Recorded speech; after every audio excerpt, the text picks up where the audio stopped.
তো আসসালামু আলাইকুম। আজকে রেসিপি আমার ঢেঁড়স ভর্তা। কীভাবে ঢেঁড়স ভর্তা করতে আমি আপনাদেরকে দেখিয়ে দেবো। এরকম আবাদি ঢেঁড়স নেবেন আপনারা, একদম দেখতেই পাচ্ছেন, একদম আবাদি ঢেঁড়স। এই যেভাবে এ দিলে যেন ভেঙে যায়, যে বুঝবেন কীভাবে। দেখেন আমার ঢেঁড়সটা ভেঙে গেছে, তো এইভাবে দিলে আপনারা বুঝবেন আবাদি। তো আমি এটিকে কেটে নিচ্ছি। প্রথমেই দেখতেই পাচ্ছেন কীভাবে কাটবেন। এভাবে ধরে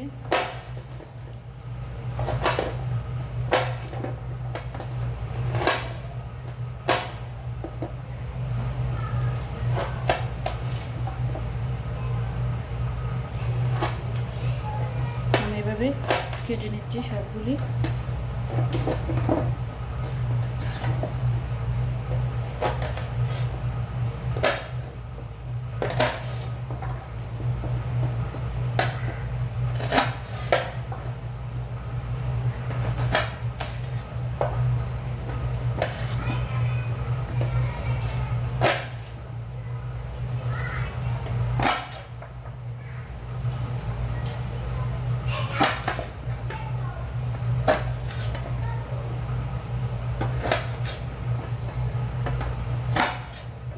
একেবারে আবাত্তি দেখে নেবেন। বাত্তি ঢেঁড়স হলে ভর্তা খেতে একদম ভালো লাগবে না।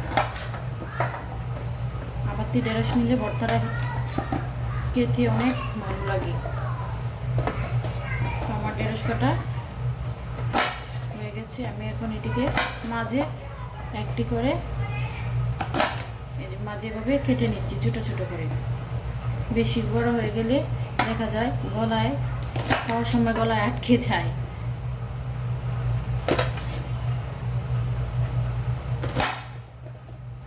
আপনাদেরকে এই রেসিপিটা শেয়ার করছি কীভাবে একদম সহজভাবে এটা করা যায়। তো আমার কাটা হয়ে গেছে, দেখতেই পাচ্ছেন। আমি এখন এটাকে তুলে নিব, তুলে নিচ্ছি। দেখতেই পাচ্ছেন আমি এখন এটাকে ধুয়ে পানি দিয়ে নিয়ে আসছি। তো আমি চুলায় বসিয়ে দিলাম।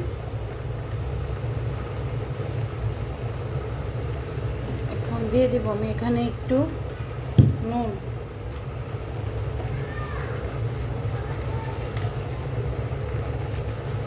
দিয়ে দিচ্ছি একটু নুন। আমি এটাকে এখন ঢাকা দিয়ে দিব। ঢাকা দিয়ে দিলাম। এভাবে জাল করে নেব 5 থেকে 7 মিনিট। তো এখন ঢাকনাটা খুলে দেখে নিচ্ছি, দেখতেই পাচ্ছেন।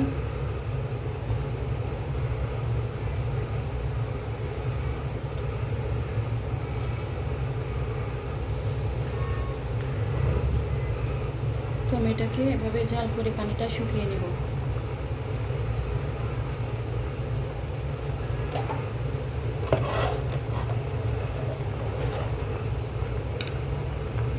আমি এটাকে এভাবে পানিটা ভালোভাবে শুকিয়ে নেব। তো চলুন দেখে নেওয়া যাক শুকানোর পর্যন্ত।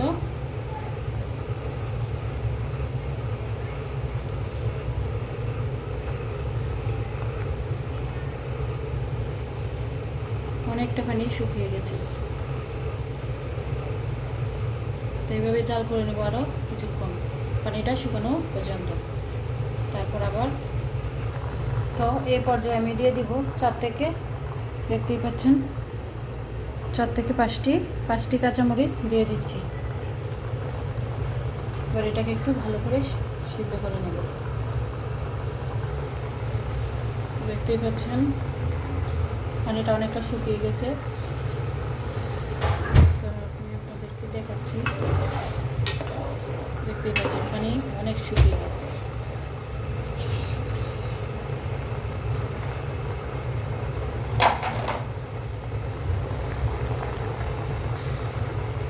অনেকটা শুকিয়ে গেছে। তো দেখতেই পাচ্ছেন আমার ঢেঁড়স পানি সবটা শুকিয়ে গেছে প্রায়। তো এভাবে আরও কিছুক্ষণ জাল করে নিচ্ছি, শুকানো পর্যন্ত, পুরোপুরি শুকানো পর্যন্ত।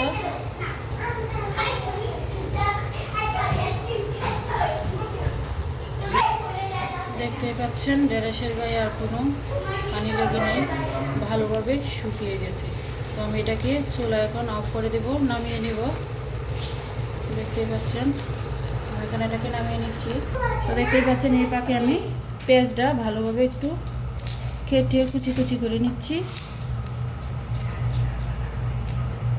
ঢেঁড়সটা একটু ঠান্ডা হোক, গরম গরম তো আর পারবো না, একটু ঠান্ডা হোক। তো দেখতে পাচ্ছেন আমি ঢেঁড়স কাটা হয়ে গেছে, পেঁয়াজ কাটা হয়ে গেছে। এখন এটাকে ধুয়ে কেটে নিব। তো আমার পেঁয়াজটা ধোয়া হয়ে গেছে, আমি এখন পেঁয়াজটাকে ভালোভাবে কেটে নিচ্ছি।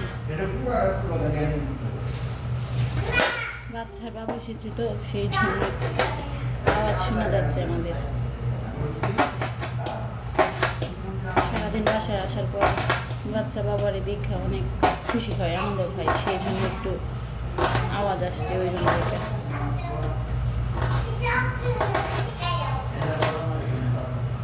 তো আমি পেঁয়াজটা কেটে নিচ্ছি, দেখেন কীভাবে।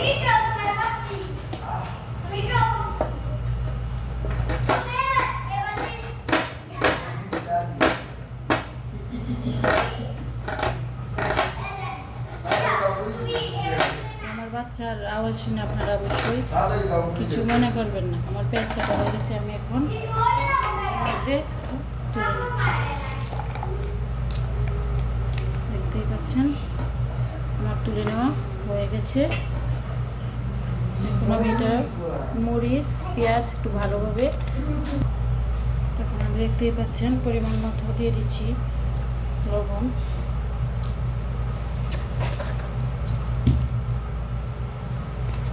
মরিচটা এভাবে একটু ভালো করে হাত দিয়ে মাখিয়ে নিচ্ছি। মাখানো হয়ে গেছে, এখন এই পর্যায়ে আমি দিয়ে দিব তেল। সরিষার তেল দিচ্ছি, আপনারা অবশ্যই সরিষার তেল দিবেন। ভর্তার টেস্ট আছে সরিষার তেল দিয়ে, সরিষার তেল না দিলে ভর্তার টেস্ট হয় না, খেতেও ভালো লাগে না।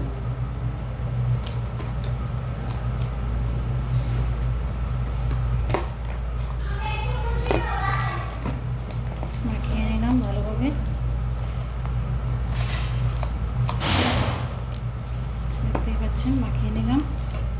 এখন আমি দিয়ে দেব এখানে ঢেঁড়সগুলি। এখনো অনেকটা গরম আছে, দেখতেই পাচ্ছেন ভাপ বের হচ্ছে, মানে ধোঁয়া বের হচ্ছে।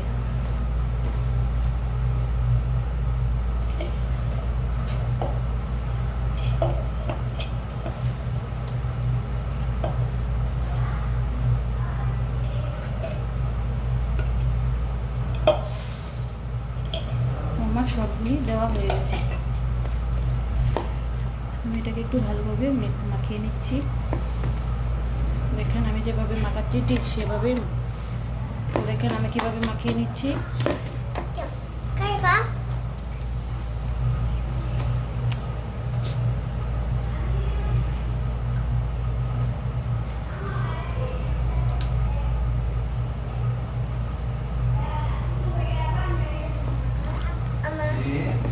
মাখানো হয়ে গেছে। তো আমার ভর্তা বানানো শেষ। তো আমি এখন যে দেখেন কীরকম হয়েছে ভর্তাটা। অবশ্যই আপনারা বাড়িতে একবার হলেও খেয়ে জানাবেন কমেন্ট বক্সে কীরকম হয়েছে। আর এই ভিডিওটা বেশি বেশি শেয়ার করবেন আপনাদের বন্ধুদের সাথে, পরিবারের সাথে, আত্মীয় স্বজনের সাথে। তো ভালো লাগলে লাইক কমেন্ট বেশি বেশি শেয়ার করবেন। এবং এরকম সহজ রেসিপি পেতে আমার চ্যানেলটা অবশ্যই সাবস্ক্রাইব করে রাখবেন। আজকের মতো এখানেই শেষ করছি। তো আপনারা সবাই ভালো থাকবেন, সুস্থ থাকবেন, আমাদের জন্য দোয়া করবেন। আমরা দোয়া করি আপনারা ভালো থাকেন, আপনারা দোয়া করবেন আমরা যেন ভালো থাকি এবং ভালো ভিডিও দিতে পারি, যেন আপনাদের ভালো লাগে। আজকের জন্য এখানে শেষ করছি। আল্লাহ হাফেজ, আসসালামু আলাইকুম। সবাই দোয়া করবেন।